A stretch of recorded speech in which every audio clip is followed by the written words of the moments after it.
ರಂಗೋಲಿ ಹಾಕ್ತಿದ್ರಂತೆ. ಆವಾಗ ರಾಣಿಯಂತೆ ನೀನು ಯಾಕೆ ನಿನ್ನ ಹತ್ರ ತುಂಬ ಜನ ಕೆಲಸದವರಿದ್ದಾರೆ, ಆದರೂ ಕೂಡ ನೀನೇ ಯಾಕೆ ಅವಳು ಹೇಳ್ತಾಳೆ, ಒಂದು ಪಾರಿವಾಳವಾಗಿ ಕೂಡು ಕಟ್ಟಿಕೊಂಡು ನೀ ದೇವರ ಪ್ರಸಾದವನ್ನು ತಿನ್ನಲಿಕ್ಕೆ ಅಂತೇಳಿ ರೆಕ್ಕೆಯನ್ನು ಮತ್ತು ಕೆಳಗೆ ಬಂದಾಗ ಅದರ ರೆಕ್ಕೆಯಿಂದ ಎಷ್ಟೋ ದೇವಸ್ಥಾನದ ಧೂಳು ಕೆಳಗೆ ಯಾವ ರೀತಿಯಲ್ಲಿ ಅವರಿಗೆ ಬಗ್ಗೆ ಉಂಟಾಗುತ್ತದೆ.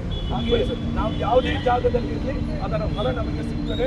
ಎಲ್ಲರಿಗೂ ಒಳ್ಳೆಯದಾಗಲಿ. ಇವತ್ತು ಮುಹೂರ್ತವನ್ನು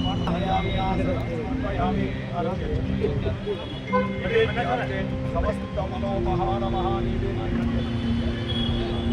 ಮಂಗಳ ನಿರಾಜನಂ ಚಕರಿ ದೇವಮ ಜಯಂತಿ ಹರಿಲಕ್ಷ್ಮ್ಯಾಃ ಸರ್ವಾದೇವೈಕ್ಯವಂತ್ಯಾಃ ಪರಮಗುರುಭ್ಯಃ ವಾಪ್ತಿದ ಸಜ್ಜನಾನಾಂ ನಿಖಿಲ ಗುಣಗಣಾನೋ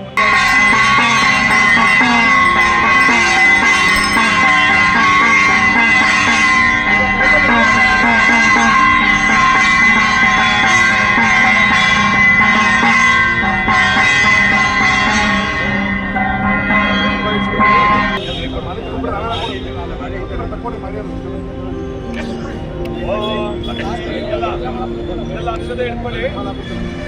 ಓಂ ಉದಯ ರವಿ ಸಹಸ್ರ